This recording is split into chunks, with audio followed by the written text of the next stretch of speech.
SC ಕುರಿತು ಹೆಚ್ಚಿನ ಮಾಹಿತಿ ನೀಡ್ತಾರೆ ನಮ್ಮ ಪ್ರತಿನಿಧಿ ಅಭಿಷೇಕ್ ಜೈಶಂಕರ್.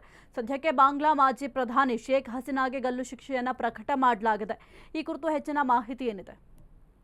ಈಗಾಗಲೇ ಏನು ಹಸೀನಾ ಏನಿದ್ದಾರೆ ಅವರು ದೇಶದಿಂದ ಪರಾರಿಯಾಗಿರುವಂತದ್ದು. ಆದ್ರೆ ಅವರಿಂದಾಗಿಯೇ ಸಾಕಷ್ಟು ಜನರು ಹತ್ಯೆಗೀಡಾದ್ರು ಮತ್ತೆ ಅಪಹರಣದಂತಹ ಕೃತ್ಯಗಳು ನಡೀತು ಅಂತ ಹೇಳಿ ಅಪರಾಧಿಕ ನ್ಯಾಯ ಮಂಡಳಿ ಏನಿದೆ ಅಲ್ಲಿ ಒಂದು ಘೋಷಣೆಯನ್ನ ಅಂದ್ರೆ ಆರೋಪವನ್ನು ಹೊರಿಸಿತ್ತು. ಅದಕ್ಕೆ ಬೇಕಾದಂತಹ ಎಲ್ಲಾ ಸಾಕ್ಷಿಗಳನ್ನ ಅಲ್ಲಿ ನೀಡಲಾಗಿತ್ತು. ಹೀಗಾಗಿ ಹಸೀನಾ ಅವರಿಗೆ ಗಲ್ಲು ಶಿಕ್ಷೆಯನ್ನ ವಿಧಿಸಬೇಕು ಅಂತ ಹೇಳಿ ಅಲ್ಲಿನ ಬಾಂಗ್ಲಾದ ಒಂದು ಕೋರ್ಟ್ ಏನಿದೆ ಕೋರ್ಟ್ ಈಗಾಗಲೇ ತೀರ್ಮಾನ ಅಂದ್ರೆ ಒಂದು ಆದೇಶವನ್ನ ಕೊಟ್ಟಿರುವಂತದ್ದು. ಹೀಗಾಗಿ ಸದ್ಯ ಹಸೀನಾ ಅವರು ಬಾಂಗ್ಲಾಗೆ ಯಾವ ರೀತಿ ಅವರನ್ನ ಕರೆಸ್ಕೊಳ್ತಾರೆ ಅನ್ನುವಂಥದ್ದು ಕೂಡ ಮುಖ್ಯವಾಗುತ್ತೆ. ಯಾಕಂದ್ರೆ 3T ಏನಿದೆ ಆ 3T ಪ್ರಮುಖ ವಿಚಾರವಾಗಿ 3T ಅನ್ವಯವಾಗಿ ಅವರನ್ನ ಅಪರಾಧಿ ಅಂತ ಹೇಳಿ ಇದಕ್ಕೆ ಬೇರೆ ದೇಶಕ್ಕೆ ಒಂದು ಹಸ್ತಾಂತರ ಮಾಡುವಂತಹ ಒಂದು ಪ್ರಕ್ರಿಯೆಗಳು ಇದೆಯಾ ಇಲ್ವಾ ಅನ್ನುವಂಥದ್ದು ಕೂಡ ಇಲ್ಲಿ ನೋಡ್ಬೇಕಾಗುತ್ತೆ. ಹೀಗಾಗಿ ಸದ್ಯ ಈ ಒಂದು ಸಂಬಂಧವಾಗಿ ಅಂದ್ರೆ ಸರ್ವಾಧಿಕಾರವನ್ನ ಬಳಸಿಕೊಂಡು ಅವರು ಅಂದ್ರೆ ಅಷ್ಟು ಜನರ ಹತ್ಯೆಗೆ ಕಾರಣರಾಗಿದ್ದಾರೆ ಮತ್ತೆ ದೊಂಬಿಗಳಿಗೆ ಕಾರಣವಾಗಿದ್ದಾರೆ ಅನ್ನುವಂಥದ್ದು